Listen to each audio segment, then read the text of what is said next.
बार रखा होगा उसके लिए भी माफ़ी चाहते हैं, क्योंकि हमने एक यहाँ कंडक्ट और रूल बना रखा है कि जो कॉन्फिडेंशियल मीटिंगें होंगी वो उसको हम करेंगे। लेकिन चूंकि ये बहुत ही महत्वपूर्ण मुद्दा है और हमें लगा कि आपसे चर्चा करें, माननीय मुख्यमंत्री जी भी चर्चा करें, मैं भी करूं। ये हमारी जो 33 व्यक्तियों की जो स्टेट कमेटी थी उसकी मीटिंगें हुई है। पूरी यात्रा का किस प्रकार स्वरूप रह गए, कहाँ कहाँ से ये गुजरेगी, कहाँ कहाँ से आएगी, कैसे कैसे व्यवस्थाएं होंगी, 15 कमेटियां हैं, उनको क्या व्यवस्थाएं करनी है। परसों से हम लोग जो कमेटियों के लोग हैं प्लस हम लोग परसों से वहाँ उन ज़िलों के अंदर जाएंगे, एक एक चीज़ को देखेंगे, ठहरने की, खाने की, होर्डिंग्स की, प्रचार प्रसार की, आप लोगों की व्यवस्था की, मीडिया की व्यवस्था की, और तमाम साफ सफाई जितने भी मुद्दे हैं उन सब चीज़ों को हम लोग देखेंगे। तो मैं समझता हूँ कि बहुत ही अच्छी मीटिंग रही, सबके महत्वपूर्ण सुझाव आए हैं। ये प्रतिदिन सिलसिला हमारा चलता रहेगा, कभी 5 से, कभी 10 से, कभी 20 से। कंट्रोल रूम हमने पीसीसी में स्थापित कर दिया है, वहाँ पर जो राजस्थान यात्री कौन रहेंगे, अतिथि यात्री कौन रहेंगे, क्या क्या इवेंट होंगे, किस तरीके से राहुल जी का कार्यक्रम होगा, ये सारी चीज़ें धीरे धीरे जैसे जैसे हमारे पास फीडबैक आ रहे हैं और हमें AICC से जो भारत जोड़ो यात्रा के संयोजक हैं उनसे जो अप्रूवल हमको मिलेगी वैसे वैसे हम कार्यक्रमों को निर्धारित करते जाएंगे। तो मैं तो इतना ही आपसे कहना चाहता हूं कि आप मीडिया के सभी लोगों को हम सादर आमंत्रित करते हैं। आपकी रहने की, चलने की, आगे वैन की और की सारी व्यवस्थाएं हम लोग कर देंगे, और जैसे जैसे जो कार्यक्रम होंगे, जिस तरीके के होंगे, वो सारी चीज़ें हम आपके साथ शेयर करते रहेंगे जिससे पूरी बात आ जाए। तो मैं माननीय मुख्यमंत्री जी से चाहूँगा कि जो वार रूम में आज बैठक हुई है उसमें जो चर्चा हुई है उसके माध्यम से जो अपना संदेश देना चाहते हैं मीडिया के माध्यम से, वो अपनी बात रखें। माननीय मुख्यमंत्री। अध्यक्ष जी ने जो बताया अभी आपको, अध्यक्ष जी स्वयं जाके आए तीसरी बार, दूसरी बार, और उसी अनुभव के आधार पर आपको शेयर किया गया है कि राजस्थान की यात्रा भी बहुत ही शानदार तरीके से निकलेगी। राजस्थान में माहौल बहुत अच्छा बना हुआ है, कार्यकर्ताओं में उत्साह है। कई जगह तो यात्रा निकालने लगे लोग जिलों के अंदर। जयपुर में 5-6 यात्रा निकल चुकी है भारत जोड़ो की। यहाँ तो भारत जोड़ो सेतु बन गया है जयपुर के अंदर। तो जोधपुर से यात्रा शुरू हुई है 10-12 दिन पहले, वो जाएगी ठेठ दिल्ली तक जाएगी। तो कहने का मतलब लोगों में यात्रा का उद्देश्य है महंगाई, बेरोजगारी और देश में शांति, सद्भाव, प्यार, मोहब्बत रहे आपस के अंदर देशवासियों में, जो कि तनाव है, हिंसा है। तो राहुल जी का संदेश स्पष्ट है पूरे मुल्क के अंदर। उसी संदेश को आगे बढ़ाने के लिए वो कारवां चल पड़ा है। 3500 किलोमीटर की यात्रा आज़ादी के बाद में सबसे बड़ी यात्रा है, और राजस्थान के अंदर बहुत शानदार तरीके से लोग आएंगे। हम भी अपील करना चाहेंगे कार्यकर्ताओं से भी, प्रदेशवासियों से भी, कि सबके सहयोग से ही यात्रा बहुत शानदार कामयाब हो। एक मैसेज जाए भारत सरकार पे, दबाव पड़े कि महंगाई का मुद्दा देशव्यापी बन चुका है, बेरोजगारी का मुद्दा बहुत भयंकर उनको ले डूबेगा। तो समय रहते हुए आप कदम उठाइएगा जिससे कि राहत मिले देशवासियों को, प्रदेशवासियों को। और शांति, सद्भाव, विकास के लिए बहुत जरूरी है। जहाँ हिंसा होगी विकास नहीं होगा। तो ये मुद्दे जो हैं ये अपना आप में मैं समझता हूँ कि यात्रा को सफल बनाएंगे। तो पूरी तैयारी अध्यक्ष जी ने कर रखी है, कमेटी बना दी है, कमेटी के मेंबरों को बुला के बात कर ली है। मीटिंग आगे भी ग्रुप बना के होती रहेगी विभिन्न कमेटियों की। अध्यक्ष जी मॉनिटरिंग करेंगे।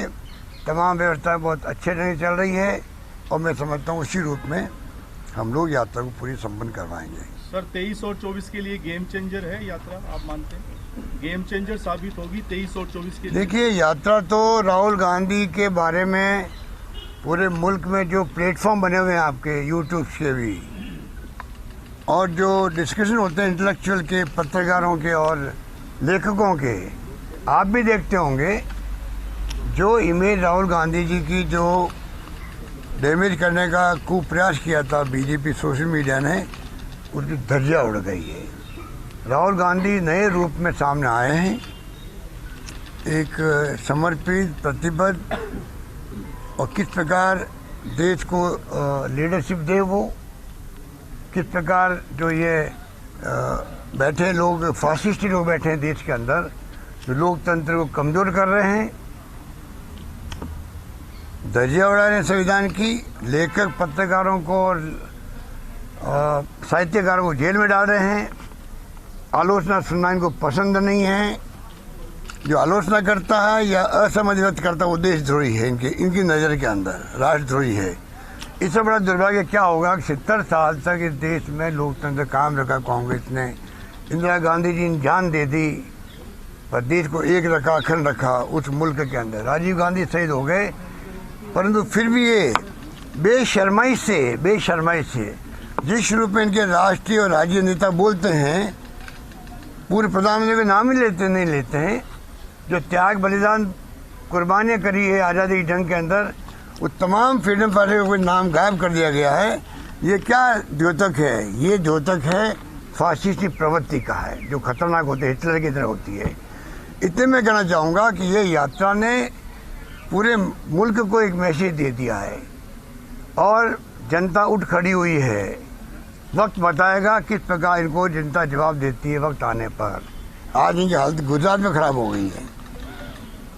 जो गुजरात के अंदर मोदी जी हर वीक क्यों जाते हैं वहाँ पर?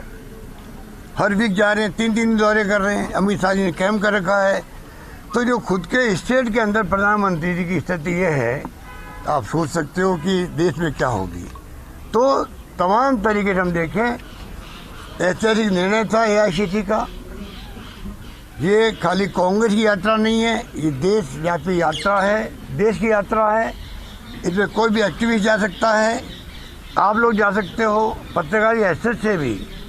और बगैर पत्रकारी हैसियत से भी जा सकते हैं पत्रकार, आप ज्वाइन कर सकते हो यात्रा को। इस प्रकार से तमाम लोगों को लेकर चल रही यात्रा चल रही है और इसीलिए लोग जुड़ते जा रहे हैं। एडवोकेट भी जुड़ रहे हैं, साहित्यकार जा रहे हैं, पत्रकार जा रहे हैं, एक्टिविस्ट जा रहे हैं। कल योगेंद्र यादव जी आए थे जयपुर के अंदर, यहाँ तमाम एक्टिविस्ट की मीटिंग हुई जयपुर के अंदर भी, करीब 100 लोगों की, और सब में उत्साह था कि हम भी ज्वाइन करना चाहेंगे यात्रा को। ये यात्रा उस एक संदेश देने वाली यात्रा है। सर, आपके शोषण के साथ ही मैं एक बात करना चाहूंगी कि ना तो DIPR अप्रूव्ड है, ना RNI अप्रूव्ड है। ऐसे लोगों को 10-10, 20-20 लाख के विज्ञापन दिए जा रहे हैं सर। तो शोषण तो सर हमारे यहाँ से खत्म करें सबसे पहले हम। सबसे पहले शोषण नमस्कार। सर, ओबीसी यात्रा का विरोध कर रहे हैं कि हम यात्रा का विरोध यात्रा ने कहा कि यात्रा नहीं आने देंगे। कौन कह रहे हैं? जो गुजरात उनके जो समझौते हुए थे। यही तो खासियत है, ये तो लोकतंत्र है। हम संविधान को आधार बना के राज कर रहे हैं, शासन कर रहे हैं। तो किसी भी व्यक्ति को स्वतंत्रता को बोलने का हक है, वो बोल सकते हैं। हम उनकी कोई मांगे हैं, मान लीजिए कोई डिमांड है, उनका कोई सुझाव है, कौम के लिए है, वर्ग के लिए, तो हम उनकी सुनवाई करेंगे, उनके शिकायतों दूर करने का प्रयास करेंगे। बोलने का हक हम नहीं छीन सकते। ये BJP RSS की विचारधारा है, बोलने का हक छीनने का। सर, ओबीसी आरक्षण का जो मसला है, ओबीसी विसंगति वाला जो मसला है, समाधान निकल रहा है सर। आज शाम को कैबिनेट में, आज कैबिनेट हम पोस्टपोन किए हैं। आज हम लोग सब इस यात्रा में बिजी हो गए थे। कल मीटिंग होगी कैबिनेट की। देखिए, OBC का मुद्दा ये जो है, ये कांग्रेस पार्टी के अध्यक्ष दोतारा जी ने सबसे बात कर रखी है, मुझसे बात भी करी है, मंत्रिमंडल में एक बार डिस्कशन भी होगा। ये भी तय होगा कि जो सब पक्ष हैं, क्योंकि अन्याय किसी के साथ नहीं होना चाहिए। पूर्व सैनिकों का हम सम्मान करते हैं। हमें गर्व है कि राजस्थान के अंदर सैनिक जो है, जो शहीद हो रहे हैं आज भी गांव-गांव के अंदर, ये शहीदों की धरती भी है। राजस्थान गर्व करने वाली धरती है कि कारगिल के अंदर तो मैं 54 जगह खुद गया था वहाँ पर। उनके पैकेज जो मैंने दिए, हिंदुस्तान में किसी राज्य में पैकेज नहीं दिया गया है पूर्व सैनिकों के परिवार वालों को। उनके माँ बापों को दिया हम पैकेज, परिवार वालों को दिया, जो आज सबको मालूम है। उनके इंटरेस्ट भी बात करेंगे और OBC के नौजवानों की मांग भी वाजिब है, क्योंकि जो मांग उनकी है वो टेक्निकली गलती हुई है, पिछली गवर्नमेंट से हुई है। और हमने पूरा सर्वे करवाया पूरे देश के अंदर, 16 राज्यों के अंदर और केंद्र के अंदर। जो फॉर्मूला है वो फॉर्मूला लागू राजस्थान में भी होगा। हम चाहेंगे कि कैबिनेट में डिस्कशन करें आपस के अंदर और फैसला करें हम लोग। और अन्याय उनके साथ में किसी रूप में नहीं होगा। ये कुछ लोग भ्रम फैला रहे हैं, वो भ्रम नहीं फैलाना चाहिए। क्योंकि उनकी मांग को हमने एग्जामिन करवाया है, उस मांग में दम भी है। हमने पूर्व सैनिकों के अधिकारियों से बातचीत भी करी है, उनको हम विश्वास में ले रहे हैं, क्योंकि उनको भी नुकसान नहीं होना चाहिए। वो तो देश के लिए उन्होंने सब कुछ नेशवर किया है, अपनी जान की बाजी लगा के सेना में भर्ती हुए हैं। उनके इंटरव्यू पूरे वाच होंगे, दोनों पक्षों के साथ में पूरा न्याय होगा। मैं अपील करना चाहूँगा, इतना सेंसिटिव मामला ये है, मैं तमाम पक्षों से भी अपील करूँगा, तमाम जो समर्थन में हैं चाहे वो किसी पक्ष में हो, उनसे अपील करना चाहूँगा। मेरी मार्मिक अपील उनसे भी है कि राज्य के हित में और ओबीसी के नौजवानों के हित में और पूर्व सैनिकों के हित के अंदर प्लीज़ आप इस मुद्दे को इस प्रकार नहीं बनाएं कि जातिगत मुद्दा बन जाए। ये कोई राजपूत और जाटों का मुद्दा नहीं है। जो इस प्रकार की ध्वनि निकल रही है, मुझे दुख होता है कि 40 साल से मैं देख रहा हूँ, आज जाट हो, राजपूत हो, गुर्जर हो, मीना हो, कोई कम्युनिटी राजस्थान की हो, सबको हम नजदीक लाने का प्रयास किया कांग्रेस ने आज तक। जो पिछली बार में बना था मुख्यमंत्री, आपको याद होगा, तब हमने गुर्जरों को, मीणाओं का भी मैंने यहाँ मौन जुलूस निकलवाया था शांति के लिए, एकता के लिए। हमारी थीम वो रहती है। जाट राजपूतों का हम कॉलेज वक्त में 50 साल पहले सुनते थे कि झगड़े होते थे, आज कहाँ झगड़े होते हैं। उनमें आपस में संबंध है, आपस में भाईचारा है। वो टाइम चला गया, थोड़ा बहुत तो चलता रहता है जातियों में। राजपूत जात की बात छोड़ दीजिए, हर जाति वर्ग के अंदर थोड़ी बहुत मनमुटा चलता है, परंतु इसका मतलब ये नहीं कि हम ऐसी कोई स्थिति पैदा कर दें और ज़्यादा दूरियां बढ़े। ये किसी भी व्यक्ति के लिए, संस्था के लिए उचित नहीं है। आप निश्चिंत रहो, सरकार निर्णय करेगी, सबके पक्ष में करेगी, उनको न्याय मिलेगा। सर 21 की जगह 27% भी करेंगे क्या सर? उसकी एफएसएल रिपोर्ट आ गई और उसमें ये कहा गया कि पूरी तरह भ्रष्टाचार उसमें हुआ था, यहाँ तक कि नट बोल्ट भी सब पुराने जंग लगे हुए लगाए गए। ये एफएसएल रिपोर्ट में कहा है। देखिए, यही तो हमारी शिकायत है। मैं कल ही आया हूँ गुजरात से। आप बताइए, एक हादसा हुआ, 135 लोग मारे गए। मिस्टर मल्लिकार्जुन खड़गे जी ने कहा कि हमारे अध्यक्ष बने, मुझे भी उन्होंने कहा, राहुल गांधी ने मैसेज दिया, आप जाइए वहाँ पर दौरा कीजिए, परंतु हम इमीडिएटली आरोप नहीं लगाएं किसी पे भी। कितनी बड़ी बात थी कि क्योंकि घटना में कौन दोषी है कौन दोषी नहीं है किसी को मालूम नहीं है। हमारे नेता हमें कह रहे हैं आप आरोप किसी पर नहीं लगाएंगे, आप खाली जांच की मांग करो कि हाई कोर्ट का सिटिंग जज या रिटायर्ड जैसे जांच करवाएं। जांच में जो सामने बात आएगी उसमें एफएसएल की रिपोर्ट भी आ जाती है। उसके बाद में जो दोषी हो उसको सजा मिलनी चाहिए, जिससे कि फ्यूचर के अंदर लोग चिंता करें कि कहीं हमने गलती करी तो हमें सजा मिल सकती है। ये तो सिंपल बात है। उसको वहाँ की सरकार ने नहीं माना गया। बताइए आप, प्रधानमंत्री जाके दौरा करके आ गए, वहाँ 70 लोग मारे गए शराब पी करके, कोई जांच नहीं हो रही वहाँ पर। कोरोना के अंदर लापरवाही से पूरी बदनाम हुई सरकार, वहाँ पर जीप चढ़ती गई सड़कों पर, वहाँ पर सब देश ने देखा। मुख्यमंत्री से सबको बदल दिया गया, तो हालात बड़े गंभीर है वहाँ पर। तो मोरबी की घटना अभी लेटेस्ट हुई है, उसके बाद में आप अगर जांच भी नहीं करवाओ, वहाँ की गुजरात हाईकोर्ट ने संज्ञान लिया, खुद ने संज्ञान लिया, ये नौबत क्यों आई है। ये तमाम बातें जो मैं समझता हूँ कि चुनाव के अंदर मुद्दे बने हुए हैं, और ये इसीलिए प्रधानमंत्री को बार बार जाके गली गली मोहल्ले मोहल्ले में घूमने की जो कहावत है वो वहाँ देखी जा रही है कि सब जगह गांव जा रहे हैं प्रधानमंत्री जी। 4-4 दिन के दौरे हो रहे हैं वहाँ पर, हर वीक में आ रहे हैं। आप समझ सकते हैं वहाँ क्या स्थिति है। सर बदलाव हो रहा है गुजरात में? परिणाम चौंकाने वाले आ सकते हैं, मेरा मानना ये। अब आएंगे क्या तो टाइम बताएगा। हिमाचल में तो आप पार्टी गायब हो गई, ये भी रहस्य है। जो बड़ी बड़ी बातें करती थी वहाँ पर ये पार्टी, आप पार्टी, वहाँ भी रोड शो किए उन्होंने, खूब वादे किए जैसे गुजरात में कर रहे हैं वो वादे।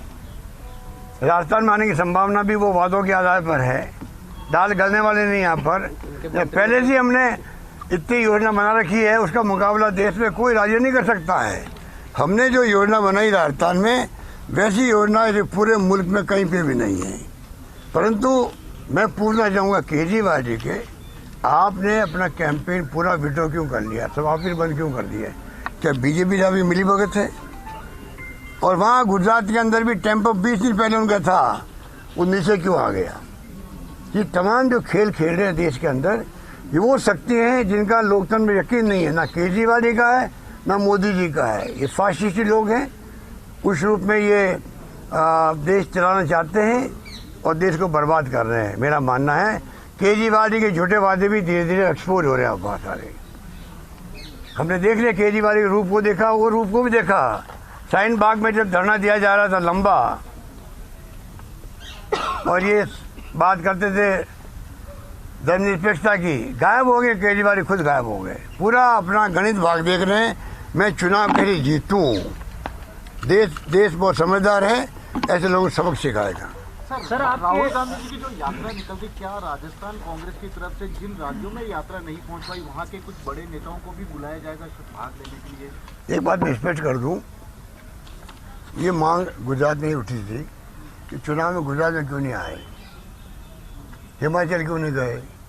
एक देखिए, यात्रा इस देश के अंदर हमारे संस्कार में, संस्कृति में, परंपराओं में जो यात्री होता है, पदयात्री, उसका सम्मान करता समाज, ये सदियों से है। यहाँ पे भी यही हुआ कि एक यात्रा का मार्ग बन गया, पर संदेश जो होता है यात्रा का वो पूरे मुल्क के लिए होता है। आज राहुल गांधी की जो यात्रा है, उनका जो संदेश मैंने बताया, बेरोजगारी, महंगाई और जो हिंसा नहीं होनी चाहिए, सब लोग प्यार मोहब्बत से रहें, भाईचारे से रहें, हमारी कोई दुश्मनी नहीं है, लड़ाई हमारी विचारधारा की जो उनकी थीम है, ये संदेश पूरे मुल्क के अंदर जिन राज्यों में यात्रा नहीं गई है, इंक्लूडिंग गुजरात, हिमाचल, वहाँ के गाँव में और हर घर में पहुँच चुका है कि राहुल गांधी की यात्रा काय के लिए है। तो जरूरी नहीं कि राहुल गांधी सब जगह जा सके। जहाँ तक बुलाने का सवाल है, अध्यक्ष जी सबको बुलाएंगे, जो उनको जिनको शूट करेगा वो आएंगे यहाँ पर। और मैं समझता हूँ कि एक मैसेज आएगा यहाँ पर, चाहे पब्लिक मीटिंग हमारी हो अलवर के अंदर और चाहे पूरी यात्रा हो। आप देखेंगे, आप सबको इनवाइट किया अध्यक्ष जी ने। हम चाहेंगे कि आप अपने संपादकों से बात कर लीजिए, अध्यक्ष जी के निमंत्रण को स्वीकार करने के लिए उनसे आग्रह कर लीजिए। हम चाहेंगे कि राजस्थान का मीडिया, खाली दिल्ली का नहीं, राजस्थान का मीडिया भी ये पूरे शानदार यात्रा को खुद साक्षी बने। धन्यवाद। सर, नया प्रभारी मिल रहा है क्या राजस्थान को? गहलोत को आप सुन रहे थे। तमाम समसामयिक मुद्दों को लेकर उन्होंने अपनी बात रखी, भारत जोड़ो यात्रा को लेकर उन्होंने अपनी बात रखी। तो वहीं जो विसंगतियां थी जिनको लेकर के सवाल किया गया, तो उनको लेकर भी उन्होंने कहा कि बेहद गंभीर ये विषय है, तो ऐसे में इसकी गंभीरता को समझते हुए ही इस पर निर्णय लिया जाएगा। तो ये तमाम अहम बातें जो उन्होंने कही, और साथ ही उन्होंने कहा कि राहुल गांधी की जो भारत जोड़ो यात्रा है, वो देश में वर्तमान समय में जिस तरीके का माहौल बना हुआ है, आतंक का माहौल है, तो ऐसे में ये यात्रा बहुत जरूरी हो जाती है। और हमारा मकसद कोई चुनावी फायदा नहीं है, बल्कि ये फायदा हमारा ये है कि हम इस यात्रा के माध्यम से लोगों में एक अलग जगाना चाहते हैं, भारत को जोड़ना चाहते हैं।